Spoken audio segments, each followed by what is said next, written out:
Hey, I'm Lex, And I'm Gibby. and this is another episode of Porch Swing People. As all you listeners know, what we do is bring a guest on each week to hear about their past, what's currently going on with them, or their goals or future aspirations. I'm so excited about our guest today.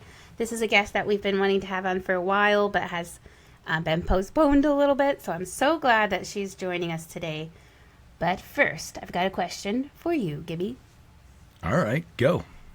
Hey, you know that story I just told you offline about my oldest drawing on his bed frame? Yes, I Crayon. love it. I love the story. You'll have to share that with everybody sometime. Oh, maybe sometime. But the reason I brought it up is because I hope that moments like these are things that my oldest remembers fondly as an adult. And one day he can say, I remember I drew with crayon on my bed frame and because I wanted my room to be red and my parents let me keep it. And that is, a moment that from my childhood that I still think of fondly. So my question for you is tell us about a moment from your childhood that still brings you joy. Yeah, a moment, really the love for outdoors. It was, you were going to be outside and, out on the farm. The woods was our playground. We'd be at like 7, 8 years old out miles away from the house. Nobody knew where we were at. We had a pond we would go skinny dipping in. We had our bows and arrows. We were out playing all the time. And the only thing we had to listen for if it was getting close to dinner time or lunchtime is my grandmother would yell, "Randy Lee!" And I mean, it carried for miles. And if we didn't make dinner or lunch, we weren't getting fed until dinner. So, we come running, but I'm sure she would have fed us. But she always told us, "Hey, you hear me calling? You better get here." But I had a wonderful, I think, childhood upbringing.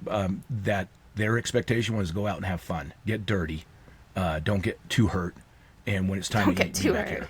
here. Because we were always cut up, always cut up. I mean, I don't know how many Yeah. stitches I got from barbed wire, cutting up my arms and my legs, and that was just part of the deal. Most of the time, Grandma would just throw that.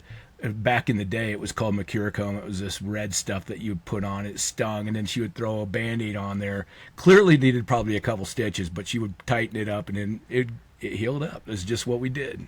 I would say that is definitely different times than what we have now. Oh, it was No. wonderful. For better or worse, or possibly both. It Definitely, was just what it was. it's just different. Yeah. I really like giving kids the opportunity to just exist outside without any sort of plans of, what the adults think they should be doing, that the kids decide. I'm trying to do that within the framework of respecting nature. Thanks for sharing that memory from your childhood. I know we're planning to ask this to our guest, Aubree, today. I will be really curious to see if she also chooses something that is outside or if she chooses a memory that's inside.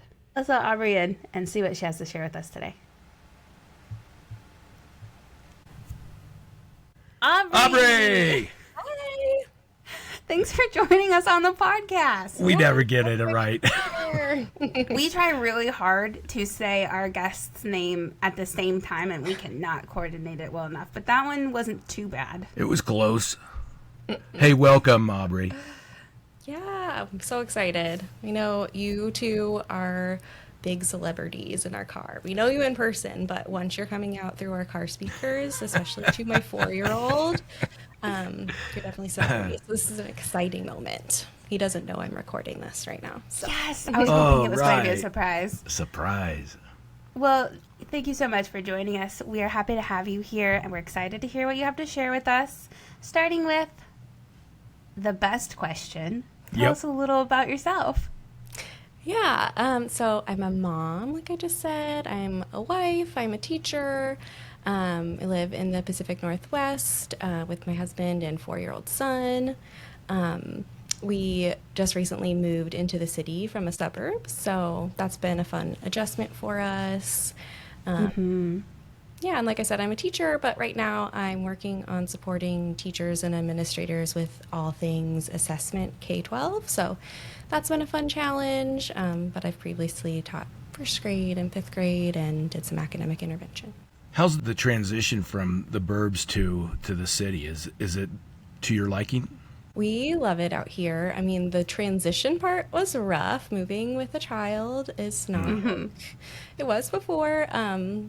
So yeah, it was a long process, but now that we're here and unpacked, we love it. Yeah, we love how convenient it is to everything and in a really pretty area. So Aubree and her husband just had their housewarming party like 2 days ago. Oh, And it was a lovely gathering, and first time that I got to see their whole house, and it's freaking awesome. And just so beautiful and so well put together. I'm kind of honestly amazed that you were able to design it to be such a comfortable space in such a small amount of time. And they've put up these beautiful pictures, and Aubree is recently getting into increasing her houseplants, and yeah, I'm up to 18. Just started a month ago. 18 plants. You got a forest. Yeah, they're I feel scattered. They're like scattered. we were in limbo for so long because we knew we wanted to sell our other house that now I'm just like full blown want everything to look exactly how I want. So Oh, totally. Well, Yeah, they lived congratulations. in 2 rental houses, or one. in between Two. You had two rentals, right? two like little long term Airbnbs. Yikes. Trying to sell. So So that's it just was a a lot whole, of- it was a long process. I can't even imagine, honestly. And like you said, with a kid, with a young kid, that is just a lot. But you did it, and I'm really proud of you guys. I mean, this was something that Aubree and her husband have been talking about for a while, I right? know, I Like didn't think a we'd couple years. actually do it, but I knew you guys would do it, but I knew that it was like a dream that you were trying to realize, and that you would get there one day. And I can't believe that it's like here. It's just wild. Like here you are. yeah. Aubree, tell us a little bit about where you are from, because you're not from the Pacific Northwest.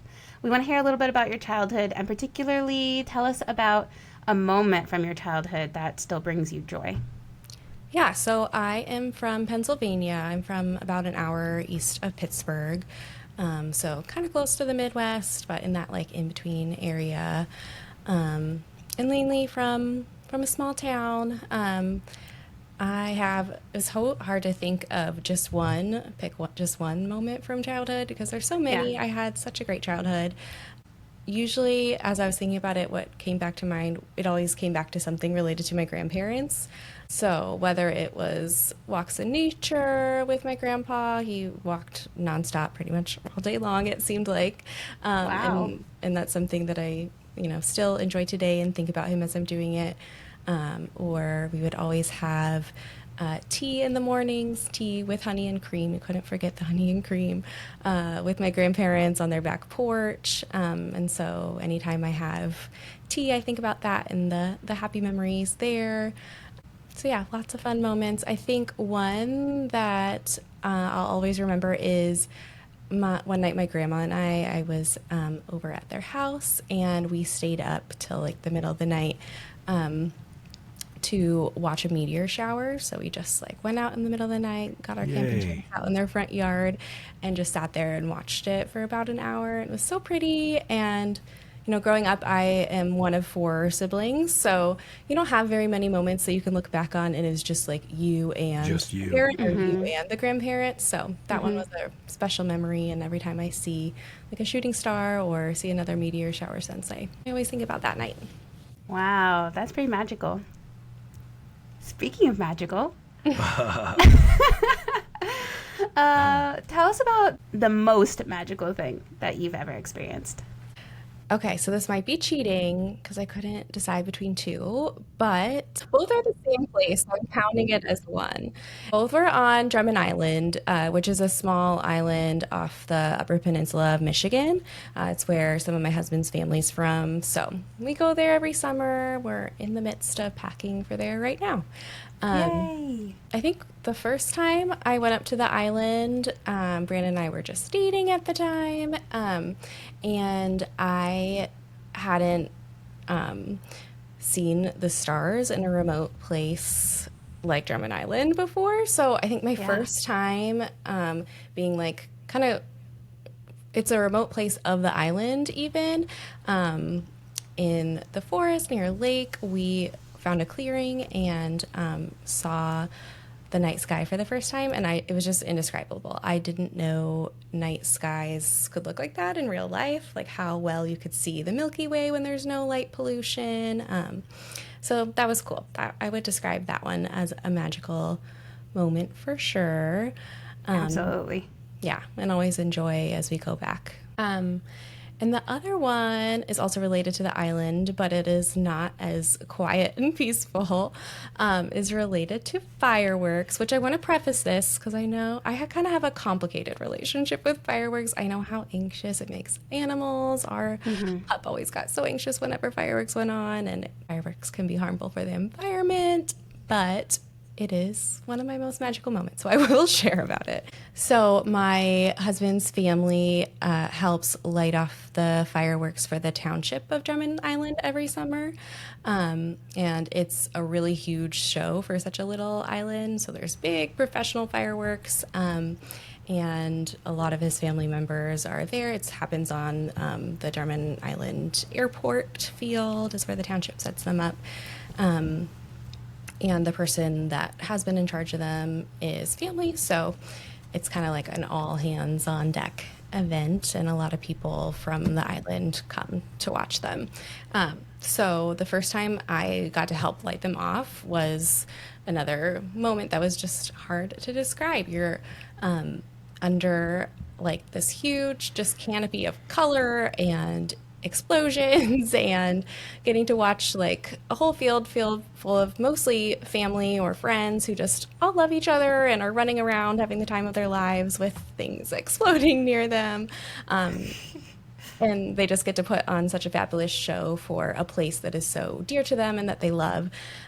So yeah, my first time being that close to a professional firework and being able to have the thrill of lighting them off, while a bunch of other ones were also going off in the air. So like simultaneously, trying to watch what's in front of me and do the right thing to stay safe, but also wanting to watch the sky because they're so close and like coming down around you. Yeah.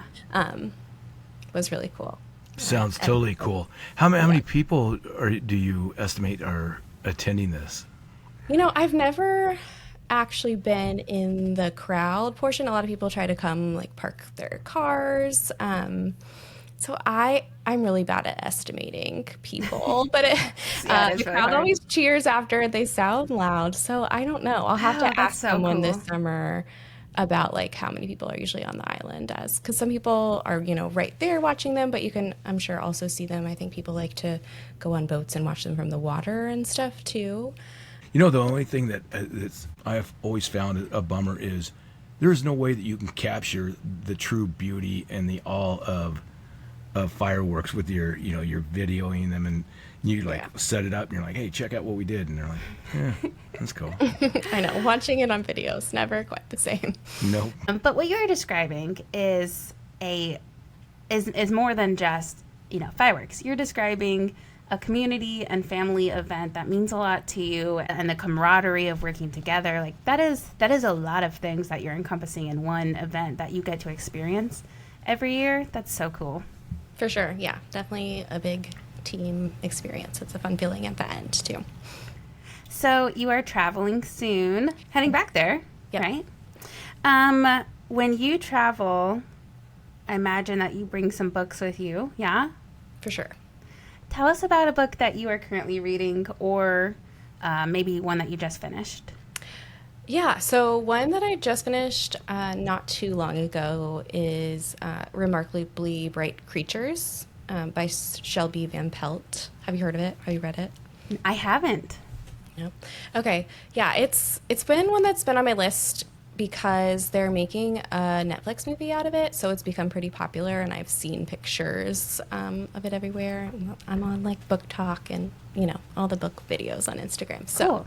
Yeah. finally got around to reading it not too long ago, and I can't recommend it enough. It follows three different characters, but from the same timeline, all kind of starting in different places. And one of those characters is an octopus, which is really fun and unique. And it just has a really beautiful storyline. I loved watching the characters with all separate lives slowly start to intertwine with each other. Yeah, just a good story of resilience and friendship and just kind of celebrating the beauty of life. So, And coming to the theater near you, I guess, in Netflix. yes. In your home. Yeah, I Oh, don't that remember when it's sounds coming out, wonderful.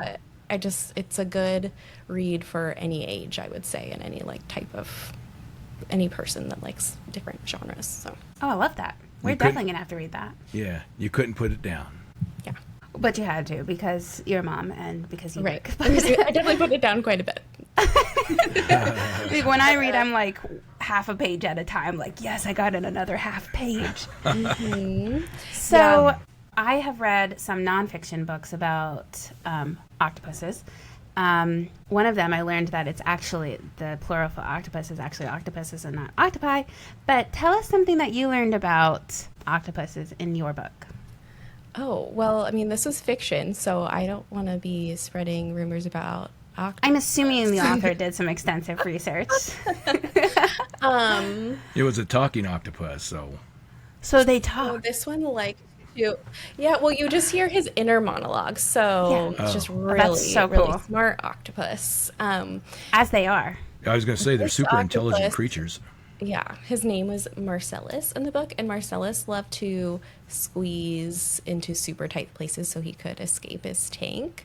So I'm sure that's part of, I'm sure, That sounds Part very of the on reason. brand for an octopus. yeah, is they're able to really squish without bones. Have you seen videos of that? It is insane what they can get into or through. Yeah, I haven't. I'll have to now that I've read And it. do you know how tiny the tiniest octopus is? They are very small. Really? Like, when you think of an octopus, you think, at least for me, I think of like the giant Pacific octopus, like we Right. have at the aquarium. But they have, I mean, like very, very small. Super small. Yeah. I think just within the last 3 months, they've gotten some kind of monstrous octopus out of one of the oceans. I think it washed up. I'm not sure, but which is sad. This is not a good story. Yeah, but it was something that they've never seen before. That large. I'm gonna have to look that up. You're gonna Yeah. have to Aubree, look it up. I need to lend you my book that it's nonfiction, but it's this researcher, and she goes to different aquariums and forms relationships with the people who work there, but also with the resident octopuses who live there to learn about and to observe and study about how the octopuses have their own personalities and their own temperaments, and they prefer different people, and some are social and some are not, and how strong they are. And it talks a lot about like their physical bodies and how crazy different they are from how other animals work, like mammals. I think you'll be really interested in reading it. Yeah, I think so. I'll have to borrow it from you. I think Remy would too. Their interactions are really relationship type interactions. With I guess people? Yeah. Yeah, they can form strong attachments to people, and they can analyze, from what I've read, they can analyze your vibe very quickly and determine if you are somebody that they trust or somebody that they want nothing to do with. Their tentacles are so strong that if they wanted to, they could cause a lot of harm very easily. Really. They're extremely strong. And so it seems like, from what I've read, that octopuses are superior to humans in many ways. I had no anyway. idea you knew so much about. Just from this one book. But you know what? Steffi, another previous guest and friend of ours, also read a book about octopuses, I think, recently. We should, yeah, you know what? Octopus Book Club. It has to Yeah. happen. Gotta do it. You know, another previous guest of ours, Gibby Dawn, who we talked to recently. Episode she 8. said episode 8 and 9, our first two-parter, right? Yep. First two-parter. She talked about how she likes audiobooks. I bet you could get into audiobooks. Yes, I don't mind reading. I actually read. I have a couple books that I'm reading a half page at a time. Audiobooks Same. save me because I can just listen in the car or have AirPods on. Gotta do audiobooks. I like a mix between like the physical copy and also having the audiobook at the same It time. is nice to have a mix. I mean, there's nothing that compares to having like a physical book in your hand. Aubree, what do you listen to your audiobooks through? Like what app?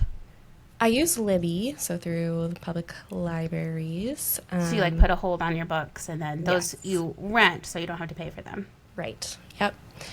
So I try to book them out months in advance, and then it'll pop up, and you can either listen to them right then, or be like, no, I want to listen in 20 days. So I always have a long list of books on the docket.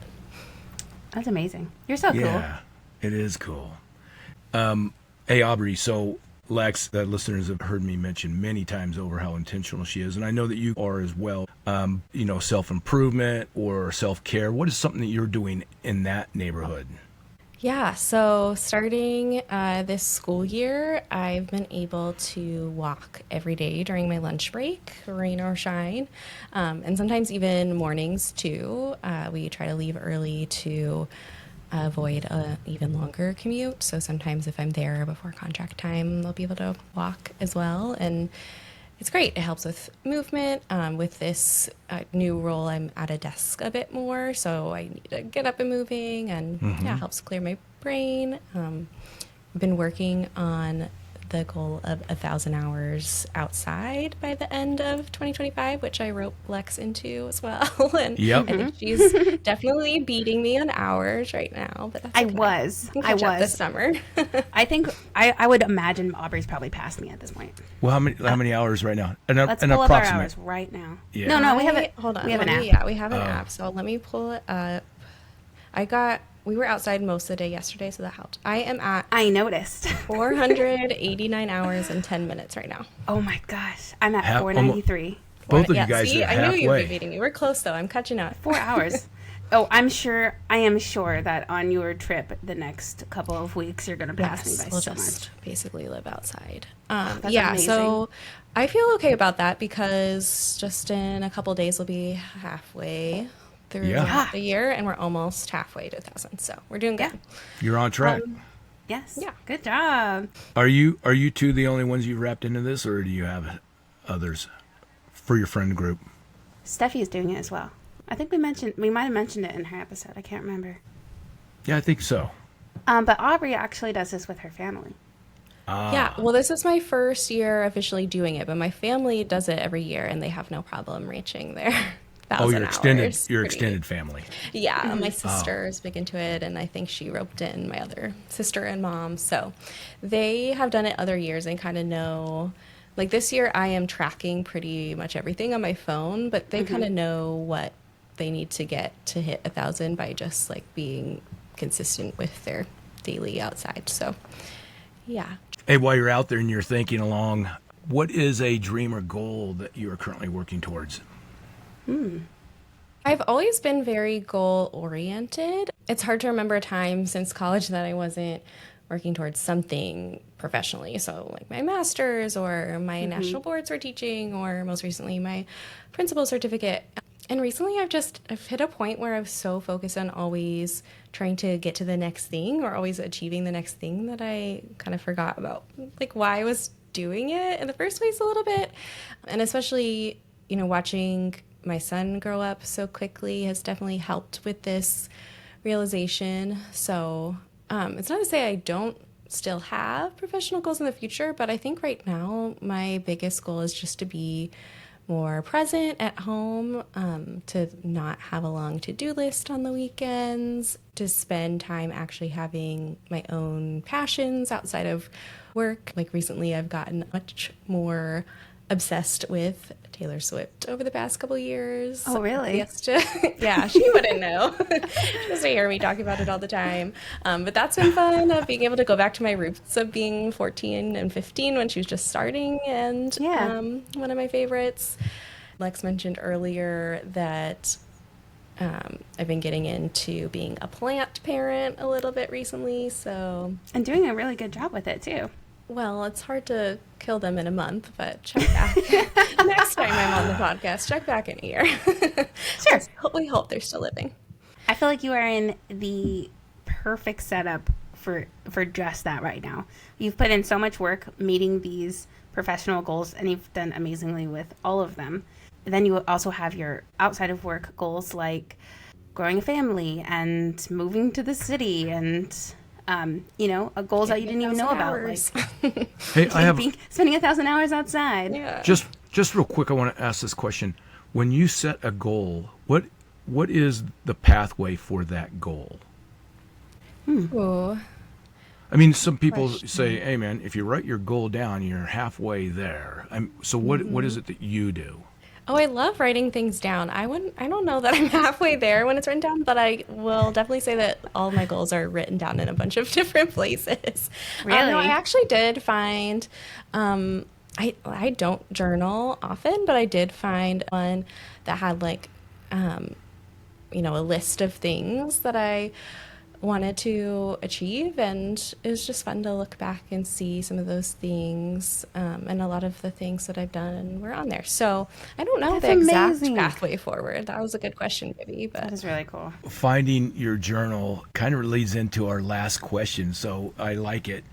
If you were to make a time capsule of yourself and then open it up in the future, what would be 5 items you'd like to put in it? 5 items. I think right now most of what I want to capture and just wish I could put in a bottle is just the joy and wonder of watching my kid be 4, especially 4 in the summertime. Just so excited about what's ahead over the next few weeks for us. So I think one of the items would be Remy's sunglasses.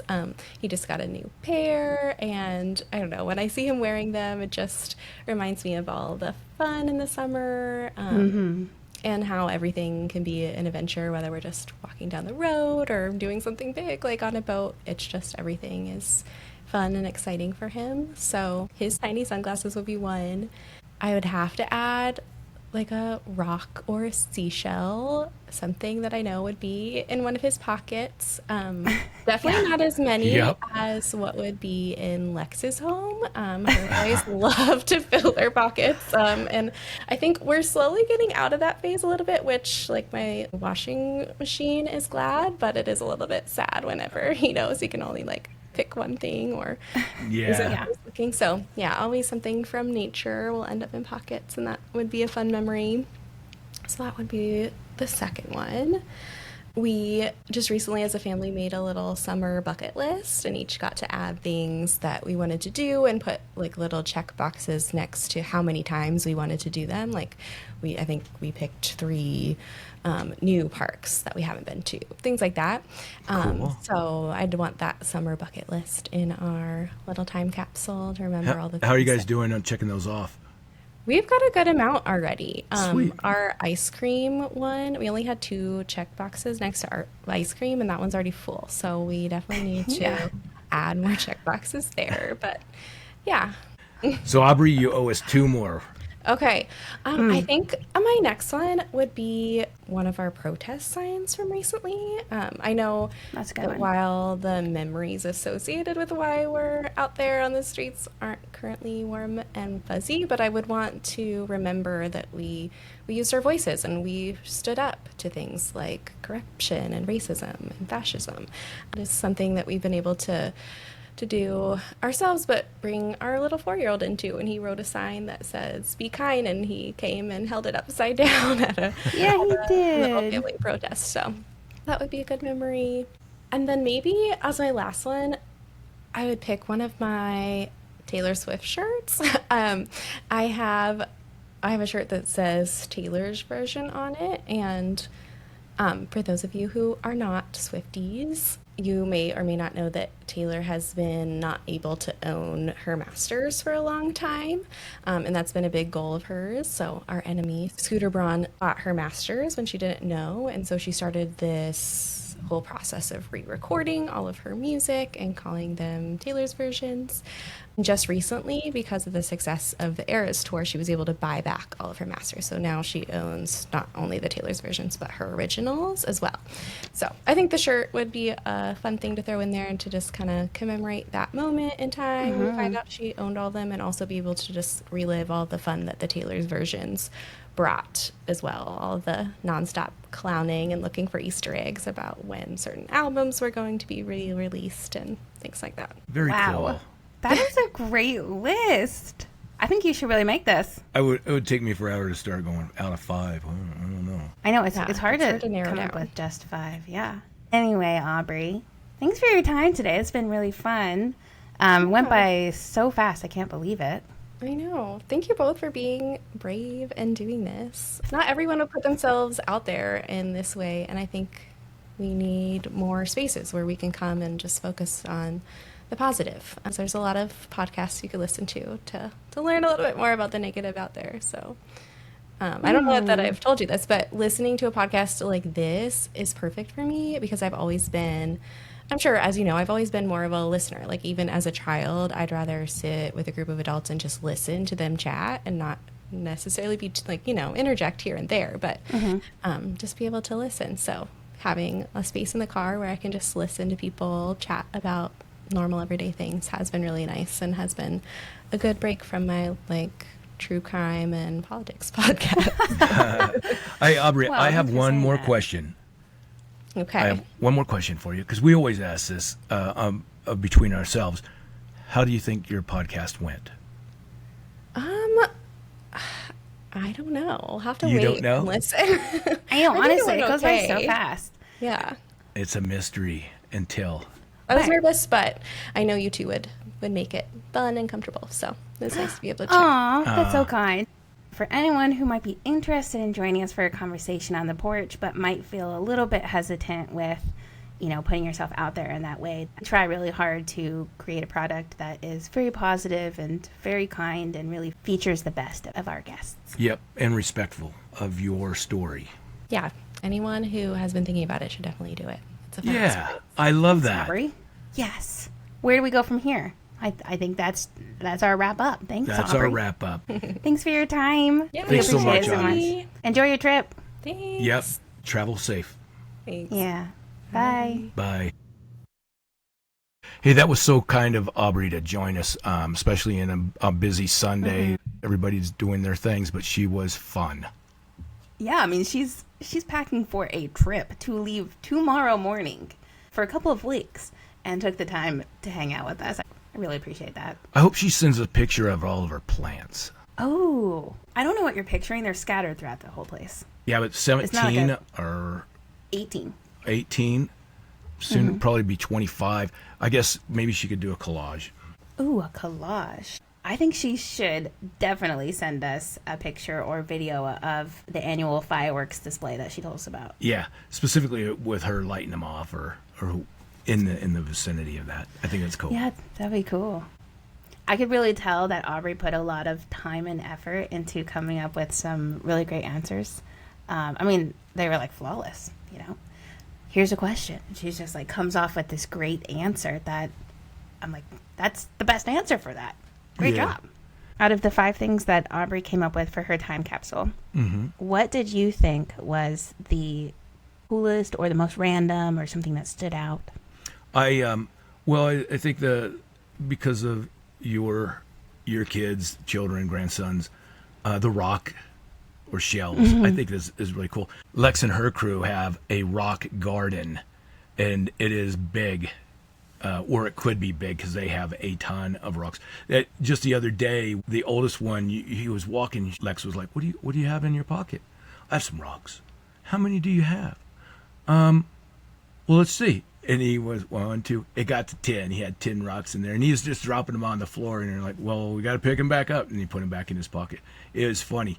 They show up with rocks at their house all the time. Yeah, when we are doing our big cleaning of the house, we have a basket specifically to collect rocks from different rooms that we find. That's how many rocks we have everywhere. I really liked her self-care of her daily walking. I think that is so underrated. Yes, it is. In fact, it's the number 1 exercise that healthcare professionals suggest everyone do. I think the takeaway was her dream and goal question and her answers to that, being in the moment and enjoying what is now and present. I thought it was really nice. You know what I like about that is that there is truly no better time to do something like that than right now. Am I right? Yeah, I mean, you hear the past is gone. The future is something that is going to happen, but you better enjoy the moment, the present. Yeah.